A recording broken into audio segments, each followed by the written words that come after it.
this house lives our big family. There's always room for one more. We laugh and cry, we hope and pray that in this house our love will soar. In this house forevermore.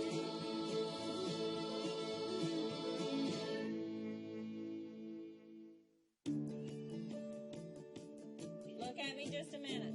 I'm going to give y'all some instruction about what to pack, because this might be the last time we get to meet together before we leave. Our family every year goes to Big Sandy, Texas for a conference that is held there, and it's with our homeschool group. We get to go see all our friends, and it's like a big family reunion with everybody, you know. I think for us, Big Sandy's like the big vacation everybody looks forward to. It's a time to kind of refocus sometimes and get back on track with our spiritual goals and our goals with our kids for homeschooling. So it is a lot of fun. We plan for it for at least a couple weeks. It's always like, oh, Big Sandy, okay, it's in 14 days, 13 days. We're always counting down, but we always procrastinate. And then usually the night before, we're like, okay, it's really time. We got to pack.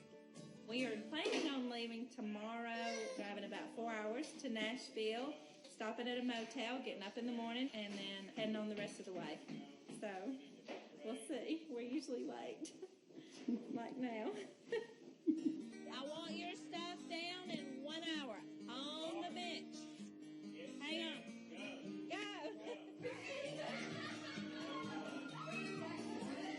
Packing in the house for 21 people is kind of a mess, sort of. All of the clean clothes is on the stage. Little boys do not get anything. You get your stuff, you get it in order, and you bring it and put it on the bench or the table. If it ain't on the table, then it's going to get left. Hey, Dad, I need this bag. Okay, you can't have the bag, but you can get stuff in it. Logistically, it is a huge chore. Planning what outfits and coordinating the boys and girls' colors. Michaela kind of selects herself to be in charge of that, and then she has self-appointed herself to pack also. This is day 1 at the hotel, day 2 at the hotel, and then we're starting for their stuff at Big Sandy. We lay everything out on the kitchen table. Usually we pack from day 1, day 2, day 3, and so we'll just lay it all out, and then everything just goes in the bag together. Hang on, guys. No stripes. These go back.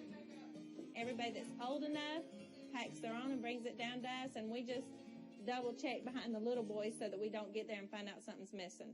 126 outfits, 42 pairs of shoes. And then they need 7 pairs of underwear apiece times 21 people. So this one's ready to go to bag. Just matching in a shirt. The match is perfect. Gil, this is pitiful. You gotta put them in bed. I'm making my way to bed. See you tonight. We'll probably be out till 3 or 4 in the morning and hope that we still leave on schedule. How much longer will it be till that's caught up? Laundry? Yeah. 9 more loads. Whoa, we got 9 minutes to do before we leave? What's the status of all the packing right now? We're late. Late. By lunchtime, I think we realized it's going to have to be afternoon. By afternoon, we realized it's going to be supper. By supper, we realized, forget it. Nobody touch anything on the table right now. Bring me everything on this side over here to the bus. That goes on the bus. So we're getting everything loaded up. We're starting. We took the 15-passenger van and took 2 of the seats out, so we filled all the back up, literally filled it all the way up. And then all the stuff that we couldn't fit in the van, we put in the bus. How many bags do you think it takes to go to Big Sandy? How many bags? For everybody? I don't know, 30 or 40. Oh, man, what is this? Moms. Whoa.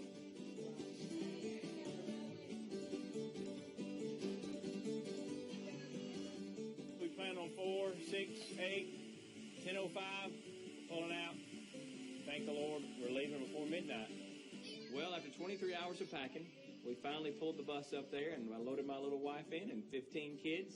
Zach followed us with a trailer and 3 of the boys, and the van full of about 50 bags. And we're on our way to Texas.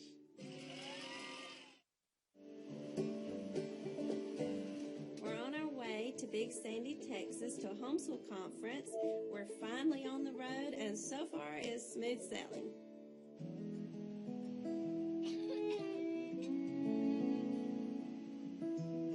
I remember getting a little bit tired. I said, I think I'm going to just pull off here and either rest my eyes or stretch my legs. And so I pulled off the exit there, and I noticed the light was red. Oh, it's a red light. How about that, Dad? Kawamiow. This big van slams right into the back of me.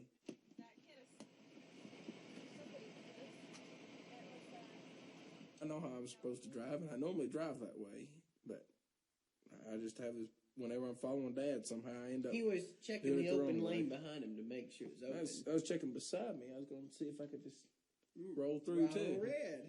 How did he do that? Mom, are you okay back there? I think I woke up, but I wasn't wanting to wake up like that.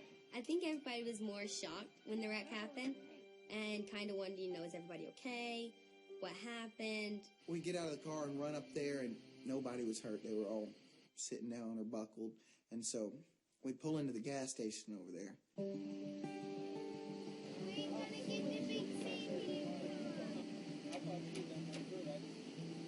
Slam!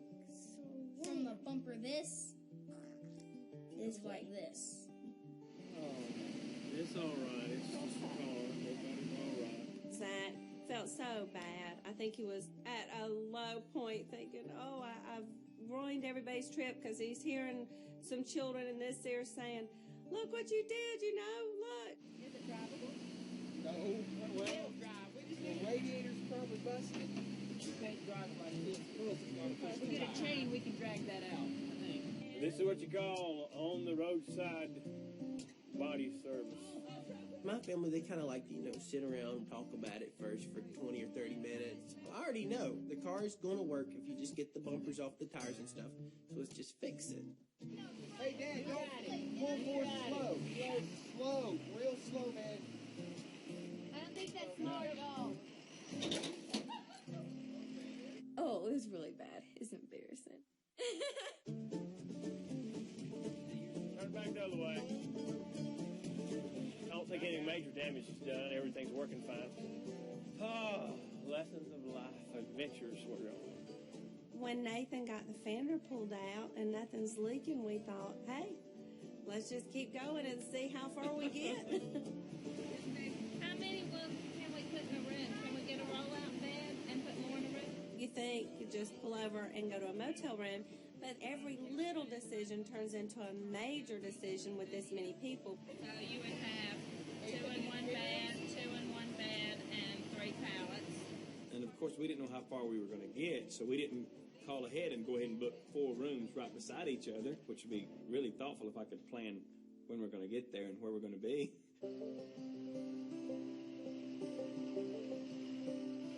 Up to go, guys. It's time to get up. We're at the hotel. Come on, wake up. From trial and error, we kind of figured out which rooms we work best with in the hotel. So usually the big girls go together and all the boys go together, and Dad and Mom take part of the little kids and part of the little kids go with me, and that way it just works really smoothly. We fit who works together the best. Jack's already fell asleep. See?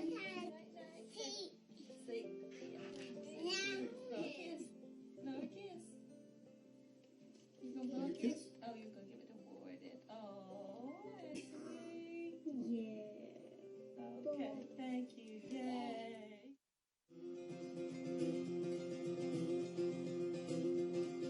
Well, our whole family's traveling to Big Sandy, Texas for a homeschool conference, and it's always fun and exciting. And the main reason is we get to see a lot of our friends. We're getting close to Big Sandy, and we get this phone call from Mr. Duggar, of all people. Said, hey, don't worry about unpacking. We've got supper ready for you. Come right on over. Here comes the babes. Let's go meet them, guys. Back about 15 years ago, I went to a conference, and I walked in, and I saw this family with like 7 or 8 kids sitting around a table. And I said, this kind of looks like my family. That was Gil and Kelly Bates. And we've been friends ever since. And we just love getting together. We've watched our kids multiply and grow up together. It's been really a special relationship. Hey, Brother Gil! I saw the sign for the primitive section. I knew I was in the right place. Well, yeah. look at all these kids. Looks like you've had a few more since the last time I saw you. Hey, Kelly.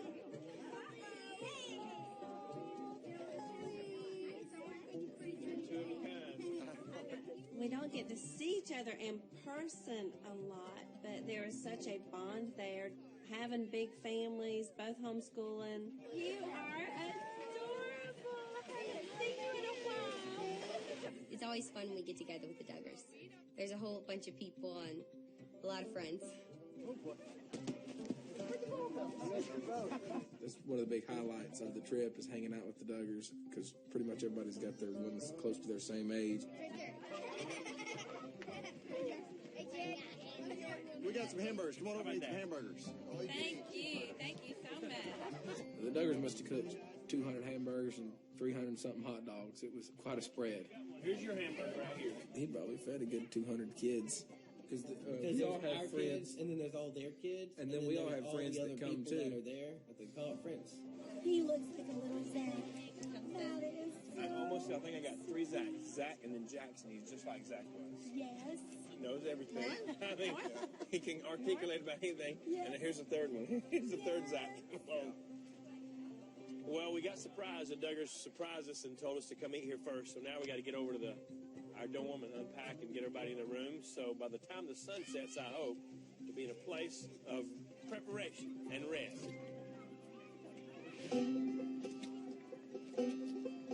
Praise God for the opportunity to welcome each of you to Big Sandy. During the conference, there's so many different ways for everybody to be involved. The little kids have something they go to that's called Children's Institute, and they teach them different scripture passages and do skits and different songs. Then there's something called Pre-Excel, and it's just like a little homemaking class where they teach character at the same time and different principles out of the Bible. Jackson, Ward, and Isaiah did alerts, and they marched and rappelled. They did so many cool things that guys love to do, but at the same time, they're teaching character or principle.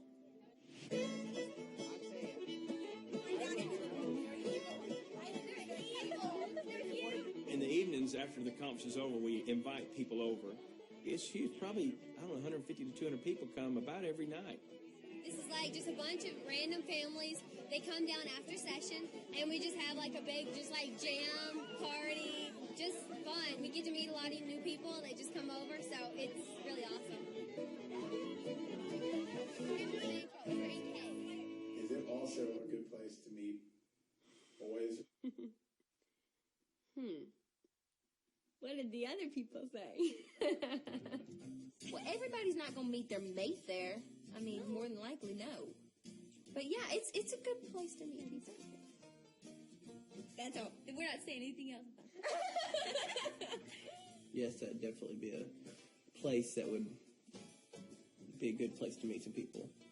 I generally hang out with all the guys, so I'm not going to have much luck finding a girl there.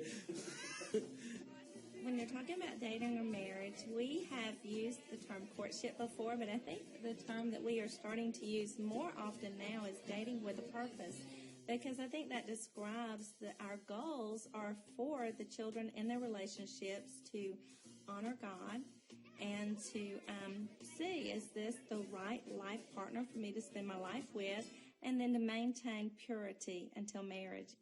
There's a lot of different character traits we look for in a guy. I want a guy like my dad. What do you think? My dad is awesome. Yeah, we'd be lucky if we found one like him.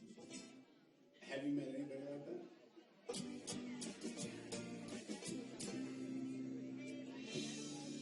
I ain't gonna say. That's incriminating.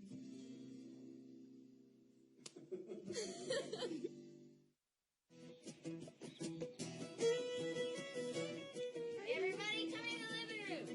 Out of the bathroom. I ain't got the Juddy ready yet. We're here at a homeschool conference in Big Sandy, Texas. Mom and Dad were asked to speak to Big Assembly tonight, and they've asked our family to sing. The only problem is, it's a new song, and we haven't had time to practice yet. Well, you're hard to dress. It's like dressing a moving target, man. Painting a car while it's moving. Go over there, Stan. Get over there. Come on. Whoa!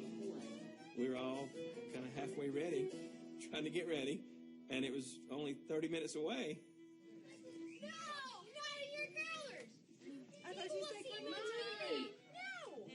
they're seeing cameras and they're thinking, Mom, we've got a responsibility, guys. We got to practice, and we've got this much time, and the curlers are just going to have to be in for right now. Oh, you're gorgeous in curlers. Remember, the most important thing you can do is smile big and sing loud. A smiley, happy face. And if you don't know the words, just smile big. There's not much to say about preparation because we aren't good at any kind of preparation. Thank the Lord for having the girls because they at least can find coordinating outfits. We just did verse 1. It goes, verse 1. no problems because we're not coming in together. It's a different end in the tag or something. Okay, just hold the C out long and that'll end it softly. Do that same Just hold the C out long and end it softly. same tag on the fiddle. I don't think we played through the song one time where it was right before we said that. All right, we're going to just go do it. All right, everybody to the stage.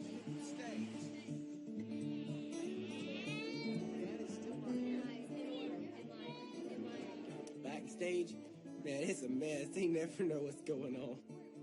All those kids are running everywhere, and where's Warden?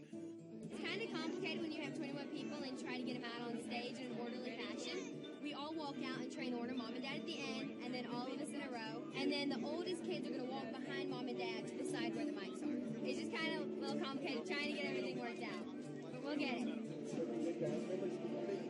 guys are doing a great job. Well, right now we're going to hear from the Bates family, so you welcome them to the stage. And we're going to hear from you. We hardly even knew the tune and everything, so we're like holding a piece of paper trying to remember the words. We stumble on the words. I can't remember, but it was really funny. We did pull it off, maybe by the nails of our teeth, but we got it done. It was a lot of fun. I think the people enjoyed it. Kelly Jo, how'd it go? Oh, no, I'm still shaking. I don't think we ever get over being nervous, whether it's in front of a camera or in front of 5 people or 1,000 people. My name is Gil Bates. I am confused often with Bill Gates because of my financial status. Just teasing. The highlight of us going is hearing our parents speak.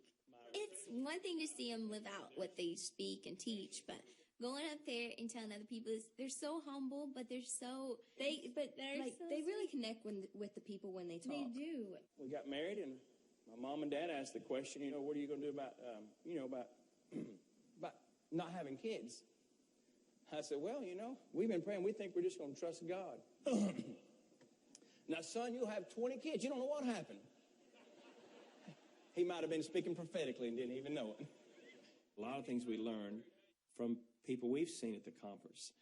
And it's almost like we're trying to give back or share some of the things we learned from other people their earlier years. May God bless you. Every single time he speaks somewhere, he feels like he didn't do a good job as he could. And so, he comes to, he's like, no, I did a horrible job. He's like, I messed up everything. I was like, Dad, you did awesome. No, you guys did such a good job. It was really good. We're blessed to have the children with us. They're our greatest encouragement. And we said we wouldn't have any stories to tell if it wasn't for them. Hey, let the party begin. It's really sad when we have to leave the conference. We give hugs 10 times to the same people just because we hate saying goodbye, but it's always fun to go. There's a lot of people there that we only get to see once a year, and every year we go, we meet several new families that just become good friends of ours. I think we've driven home with several children, in tears at several conferences, just saying goodbye, waving as we're driving off, and we're, they're wiping faces. It's a sad time leaving, and I guess that's why it's so exciting the next year when we know it's starting over again and we're going to get to see them again.